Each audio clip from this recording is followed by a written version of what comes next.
안녕하십니까, 밀사병입니다. 2025년도 상반기 지금 막 시작하고 있죠. 우리 금융공기업을 중심으로 해가지고 먼저 스타트를 했습니다. 수출입은행 채용이 떠 있죠. 근데 우리 시중은행에서는 지금 하나은행에서 이제 첫 스타트를 끊었습니다. 오늘 제가 은행권 취준에 대해서 블로그 글도 하나 적고 있는 그 틈을 타서 하나은행에서 채용 공고가 올려진 것 같습니다. 하나은행에서 이제 첫 스타트를 끊었는데 계속 이제 나머지 은행들도 계속 나올 겁니다. 하나은행 자기소개서 채용 일정 한번 보도록 하겠습니다. 예, 먼저 채용 개요부터 한번 보도록 하겠습니다. 이제 여러분들 바빠지기 시작할 겁니다. 예, 채용 규모는 일반에서 공공공명, 그러니까 100단위 뽑죠. 그 다음 디지털 ICT 쪽에서 공공명, 그 다음 지역인재 쪽에서 각각 공명을 뽑는데, 지금 항상 이 채용할 때마다 저한테 이제 질문을 주는 게 지역인재 지원하는 게 유리합니까? 라고 이렇게 질문을 많이 하는데, 이번에는 좀 숫자 규모가 좀 차이가 많이 나서 어떻게 될지 모르겠습니다. 그냥 일반 분야 지원하시는 게 더 낫지 않을까 하는 생각도 좀 듭니다. 자, 일정을 보면 오늘이 2월 24일인데요. 2월 24일부터 3월 17일까지 해서 기간은 꽤 깁니다. 그러니까 자기소개서 적을 시간이 충분하죠. 그 다음 발표가 3월 26일 날 발표가 나고 필기시험이 3월 29일 필기시험을 보니까 발표 나고 난 다음에 바로 그 주 토요일 날 필기시험을 봅니다. 그러니까 필기시험은 제가 오늘 블로그 글도 적었습니다만은 지금 같이 하고 있어야 됩니다. 지금 서류 전형 준비랑 필기시험 준비랑 같이 하고 있어야 되고, 필기시험 발표가 4월 4일 날 나고요. 그 다음 실무진 면접하고 최종 면접이 4월 중순부터 해서 총 5월 중순까지 면접을 보고 5월 말 정도 되면 최종 합격자 발표가 나는 그런 정도 일정으로 지금 잡혀져 있습니다. 은행권의 평균적인 은행권은 3월 달에 이제 채용 공고가 많이 뜰 텐데, 거기에 비해서 하나은행은 상당히 지금 좀 빠르게 채용을 진행하고 있는 것 같습니다. 예, 계속 보겠습니다. 자기소개서 문항을 한번 보도록 하겠습니다. 자기소개서 문항은 전체적으로 총 4개 문항이 나와 있고 각각 800자씩인데, 제가 저 자기소개서 문항을 쭉 읽어보니까 그렇게 어렵지도 않고 그렇게 쉽지도 않지만 그렇게 어렵지는 않은 자기소개서인 것 같습니다. 계속 보도록 하겠습니다. 1번부터 한번 보도록 하죠. 예, 1번입니다. 직장을 선택할 때 가장 중요하게 고려하는 점이 무엇인지 기술하라. 그 다음에 이를 바탕으로 하나은행에 지원한 동기, 그 다음에 향후 목표를 작성해 달라 해서 총 800자를 주고 있습니다. 예, 끝장 포인트. 우리 끝장 취업에서 용어를 제가 쓰고 있는 게 끝장 포인트라고 이렇게 쓰고 있죠.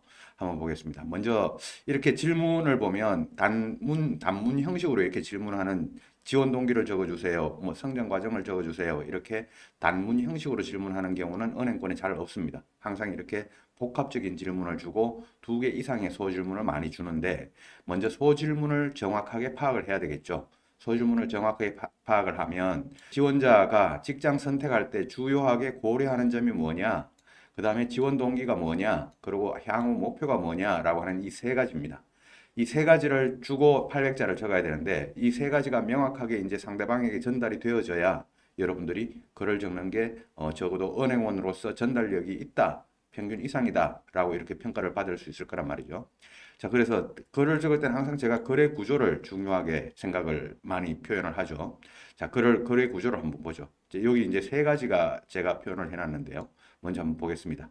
직장 선택 시 고려하는 요소와 지원 동기를 합쳐서 400자를 적어보자. 그 다음에 입행 후 목표를 별도로 400자를 적어보자. 요게 1안입니다. 자, 그 다음 2안은 직장 선택 고려 요소를 분리시켜서 직장 선택 고려 요소만 200자를 적는 방법, 그 다음에 지원 동기 300자, 입행 후 목표 300자, 이렇게 분리를 시켜서 적는 방법이 2안입니다. 자, 세 번째는요. 지원 동기를 따로 떼어내서 지원 동기를 400자 적고 난 다음에 직장 선택의 고려 요소와 입행 후 목표를 합쳐서 400자를 적는 방법이 3안입니다.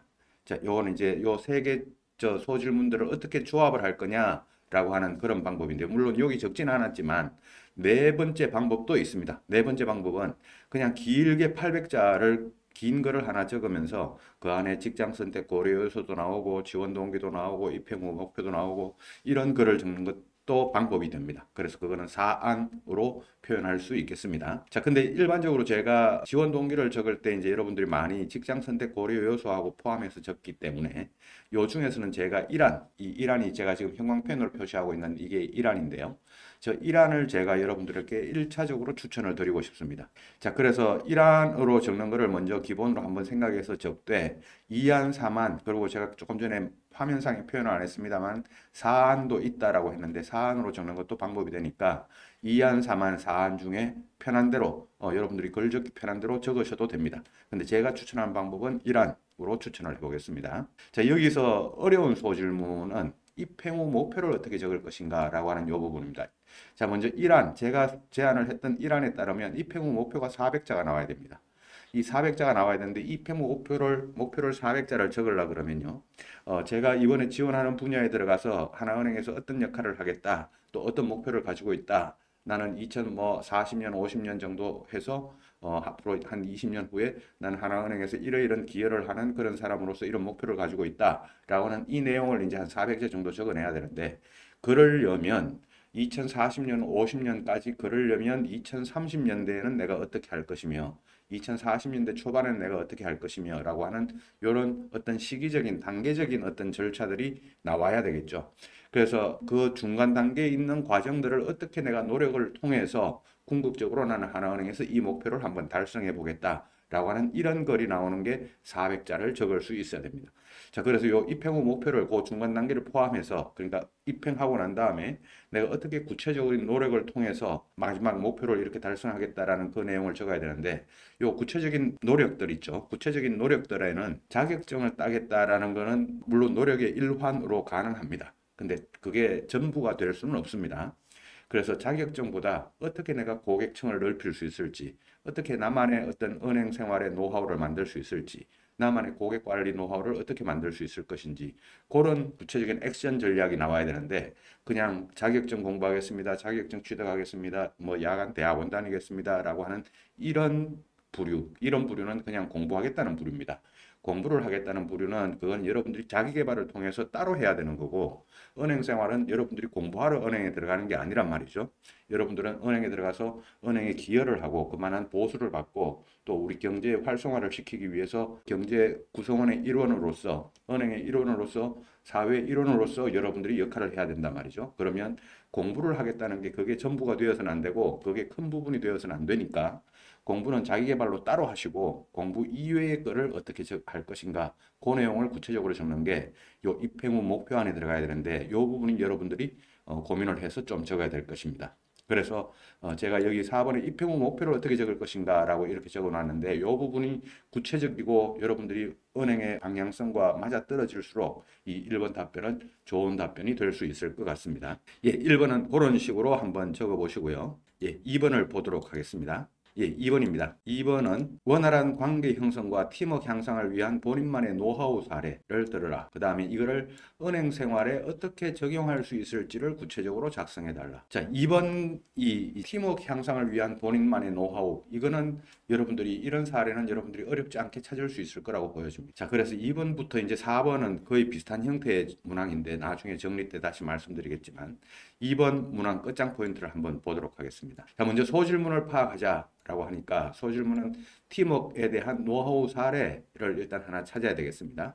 그 다음에 두 번째로 은행 생활에 어떻게 적용할 건지를 이제 적어내야 되겠습니다. 자, 그러면 이제 제가 항상 거래 구조를 중요하게 생각하면서 자, 이번에도 거래 구조를 한번 보죠. 소질문이 두 개인 만큼 400자, 400자로 나눌 것인지 500자, 300자로 나눌 것인지 600자, 200자로 나눌 것인지 이렇게 제가 표현을 하고 있죠. 자, 근데 이 600자, 200자보다는 500자, 300자가 어렵고요. 여러분들이 적기에 500자, 300자보다는 400자, 400자가 어렵습니다. 그래서 저는 적절하게 한 500자, 300자 정도를 일단 한번 추천을 해보겠습니다.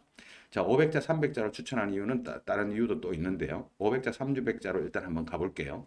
자, 그러면 이 500자에는 앞 전반부 500자에는 팀워크에 대한 노하우 사례를 적어야 되겠죠. 그리고 후반부 300자에는 은행 생활에 어떻게 적용할 건지에 대한 내용을 적어야 되겠죠. 자, 일단 500자, 300자에 그렇게 적겠다고 생각을 해보시고 한번 적어보시고요. 그 다음 추천하는 구조는 제가 500자, 300자라고 이야기했죠.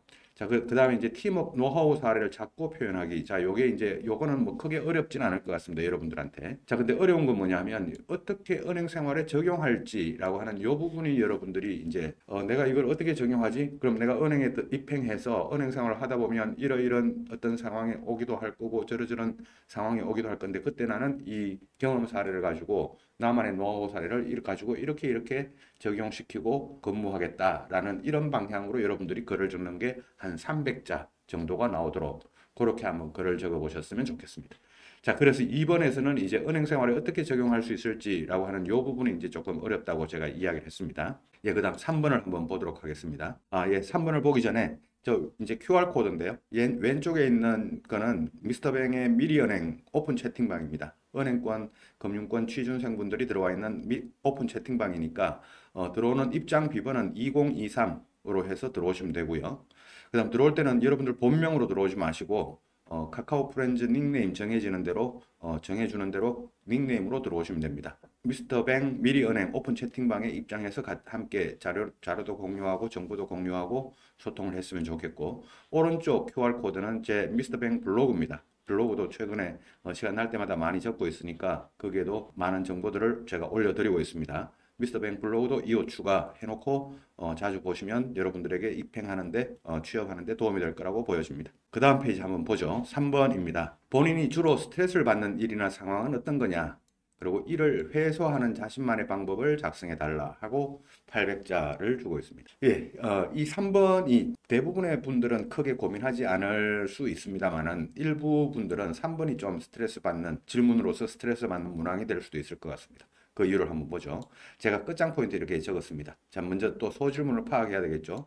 자, 여기는 이제 스트레스 경험 사례를 적어 봐야 되겠고, 그 다음에 스트레스를 해소하는 나만의 방법에 대해서 적어야 되는데, 역시 구조를 나눠야 되겠죠. 거래 구조를 아까 2번하고 같은 구조입니다. 400, 400으로 갈 거냐, 500, 300으로 갈 거냐, 600, 200으로 갈 거냐. 제가 아까 2번에서 500, 300으로 한번 추천을 드렸죠. 그 이유는 4번도 마찬가지인데요. 2번, 3번, 4번이 다 거래 구조가 같은 구조입니다. 그래서 동일한 패턴으로 가보면 더 통일성 있게 작성할 수 있을 거라고 해서 3번도 역시 제가 500, 300 구조로 제가 추천을 드리겠습니다. 400, 400은 좀 여러분들이 적기 어려울 수 있으니까요. 자, 그래서 제가 추천하는 구조는 500, 여기도 마찬가지로 500, 300 정도로 제가 추천을 해보겠습니다. 자, 여기는 이제 스트레스 경험을 사례를 찾고 표현하기가 있는데 이 부분이 저 부분이 어떤 지원자분들에게 부류에 있어서는 저 부분이 어렵다는 겁니다. 저도 이제 그런 유형 중에 개인적으로 그런 유형 중에 한 사람인데요. 저는 좀 개인적으로 어떤 스타일인가 하면 스트레스를 잘 안 받는 스타일입니다. 탄력성이 좋다 그럴까요? 제가 어렸을 때부터 지금까지 계속 좀 그런 성향을 가지고 있는 것 같아서 남들에게도 이제 그런 표현도 듣고 근데 저처럼 이제 이런 성향을 가지고 계신 분들은 본인이 주로 스트레스를 받는 일이나 상황은 어떤 거냐 물으면 없다고 이야기를 합니다. 자, 이게 이제 이분들이 저 스트레스 받는 일이나 상황을 찾을 때 오히려 저걸 찾는 것 자체가 스트레스가 되는 거죠. 자, 그런 분들이 지금 이 영상을 보는 분들 중에서도 그런 분들이 분명히 있을 거라고 생각합니다. 참, 저도 이제 그런 유형의 어떤 캐릭터를 가진 사람의 한 명으로서 충분히 입장을 이해할 수도 있고, 제가 만약에 다시 인사 담당자로 돌아간다면 저런 질문은 잘 안 내지 않을까. 사람 성향에 따라서 스트레스를 잘 안 받는 사람들 분명히 있으니까요. 근데 스트레스 받는 일은 또 어떻게 생각을 해보면 분명히 있긴 있습니다. 작지만. 근데 저같이 이제 좀 스트레스를 받는 거를 좀 싫어하는 유형, 이런 잘 안 받는 유형, 이런 분들은 작지만 스트레스 받는 게 거라도 상관없으니 무조건 크게 스트레스 받아야 되는 그런 건 무조건 아니니까 앞부분에 이렇게 한번 적어줘 보시죠. 저는 원래 스트레스를 그렇게 크게 받는 스타일이 아니기 때문에 좀 사례로서는 크지 않은 사례일 수도 있다라는 이런 양해의 표현이죠. 그런 표현을 쓰고 그 다음에 작지만 그래도 스트레스를 받았던 일이나 상황을 한번 적어보시면 어떨까 이렇게 저는 제안을 해드리고 싶어요. 그래서 제가 만약에 여러분들의 입장이라도 저는 글을 그렇게 시작할 것 같습니다. 저는 원래 스트레스를 많이 받는 스타일이 아니기 때문에 크게 스트레스를 받았던 적은 없었습니다만 그럼에도 불구하고 작지만 그래도 제가 스트레스를 받았던 상황을 굳이 말씀드리자면 이런 상황인 것 같습니다. 라는 이런 멘트, 이런 유형의 멘트를 적고 그 스트레스 받았던 상황에다가 적으면 이해하기가 좀 수월해지지 않을까 하는 그런 생각이 듭니다. 그래서 3번 문항을 보면서 분명히 저 같은 이런 생각을 하고 계신 분들이 있을 것 같아서 제가 그렇게 포인트를 한번 말씀드려 봅니다. 예, 마지막으로 4번을 한번 보죠. 네, 4번입니다. 인생에서 가장 큰 노력을 기울여 이룬 성취에 대해 기술하고 이를 통해 배운 점에 대해서 작성해달라. 자, 여기도 마찬가지로 구조는 똑같죠. 소질문 파악을 먼저 하자. 가장 큰 노력과 성취 사례. 그 다음에 두 번째는 그를 통해서 배운 점. 자, 이렇게 두 문항으로 소질문이 나오고 있죠. 자, 그럼 여기도 마찬가지로 거래 구조가 400, 400으로 갈 거냐, 500, 300으로 갈 거냐, 600, 200으로 갈 거냐. 인데 2번, 3번, 4번이 다 제가 동일한 형식이라고 했죠. 그러면 다 통일성 있게 500, 300으로 가보면 어떨까? 600, 200은 뒷문항이 너무 작아지고 400, 400은 여러분들이 뒷문항에 대해서 적기가 좀 버거워질 수 있으니까 제가 500, 300 정도를 다 통일성 있게 추천을 드리는 이유가 거기에 있었습니다. 예, 역시 여기도 추천하는 구조는 500, 300 정도로 2, 3, 4번을 다 통일성 있게 가보자. 이렇게 제가 제안을 드리고 앞부분 500자에는 인생에서 가장 큰 노력을 기울여서 이룬 성취에 대해서 적어야 되겠죠. 그 다음 뒷부분 300자에다가 그를 통해서 배운 점을 이제 적을 수 있어야 되는데 자 여기 가장 큰 노력과 성취 사례를 찾고 표현을 하기라고 이렇게 적어놨는데 여기서 키포인트는 뭐냐 하면은 이 가장이라고 하는 두 글자입니다. 이제 질문을 다시 한번 봐보겠습니다. 지금 제가 칠판을 한번 지우고요. 칠판을 한번 지우고 이 질문을 다시 한번 봐보겠습니다. 여기 제가 빨간색으로 박스를 치고 있는 가장이라고 하는 두 글자가 있죠. 한 글자 더 표현하면 가장 큰이라고 하는 겁니다. 요 가장 큰이라고 하는 세 글자를 제가 한번 빼보고 읽어볼게요. 읽어보면 인생에서 노력을 기울여 이룬 성취에 대해 기술하고 자, 이 문항이 있습니다. 이 문항이 이제 저 세 글자를 빼면 그렇게 되죠. 저 세 글자를 넣으면 인생에서 가장 큰 노력을 기울여 이룬 성취에 대해 기술하고 이렇게 되어 있습니다. 저 질문의 포인트에 맞는 답변이 나와야 되는데 저 답변 4번 답변을 읽어보면 마치 여러분들이 저 세 글자 있죠. 가장 큰이라고 하는 저 세 글자를 빼고 질문을 냈을 때의 답변을 여러분들은 적고 있습니다. 여러분들의 답변은. 그래서 제가 이제 여러분들 자소서를 읽어보면 저 세 글자가 빠져 있는 상태에서 여러분들이 글을 적은 건지 아니면 저 세 글자에 무게를 두고 여러분들이 글을 적은 건지 저 세 글자에 무게를 두고 글을 적어야 이 글이 상대방에게 전달력 있게 전달이 되어집니다. 자, 근데 가장 큰 노력을 기울여 이룬 성취에 대해 없다 이런 분들도 있을 수 있을 거고 가장 큰 노력을 들였는데 저는 성취가 너무 작았다라고 이렇게 생각되는 분들도 있을 거고 그건 상관없습니다. 저 가장 큰이라고 하는 세 글자가 꾸미는 단어가 뭐냐? 노력을 꾸밉니까? 아니면 성취라고 하는 단어를 꾸밉니까? 가장 큰이라고 하는 저 세 글자는 노력을 꾸미고 있죠. 자, 노력이 내가 진짜 가장 큰 노력을 했던 그 경험을 찾아서 그거를 표현력 있게 표현해 보는 게 여러분들이 이 4번 답변을 잘 적을 수 있는 키포인트가 됩니다. 자, 그래서 저 4번 답변을 잘 적는 키포인트는 키워드는 저 가장 큰이라고 하는 저 세 글자입니다. 저 세 글자가 상대방에게 공감대가 형성되어질 수 있도록 글을 적어 보시면 4번을 잘 적을 수 있을 것 같습니다. 예, 그래서 전체적으로 한번 다시 자기소개서 문항을 정리를 한번 해보도록 하겠습니다. 자, 1번은 이제 전통적인 질문이죠. 근데 2번하고 3번하고 4번은 다 형태가 비슷합니다.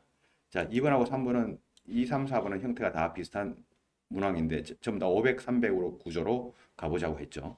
자, 2번에서 어려운 점, 여러분들이 2번에서 적을 때 어려운 점은 이 뒷부분 은행 생활에 어떻게 적용할 수 있을지 요게 이제 2번에서는 여러분들이 키워드가 될 거고 그 다음 3번에서 여러분들이 이제 좀 신경 써야 될 거는 스트레스를 받는 일이나 상황 이거 자체를 찾아야 되는데 이거 자체를 찾기 어려운 분 제가 아까 표현을 했죠.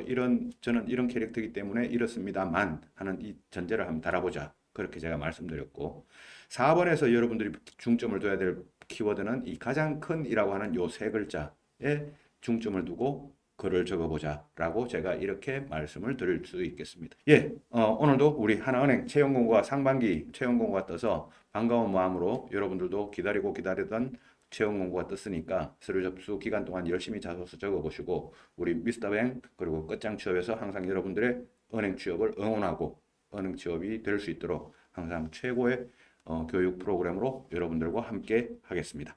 미스터 뱅이었습니다.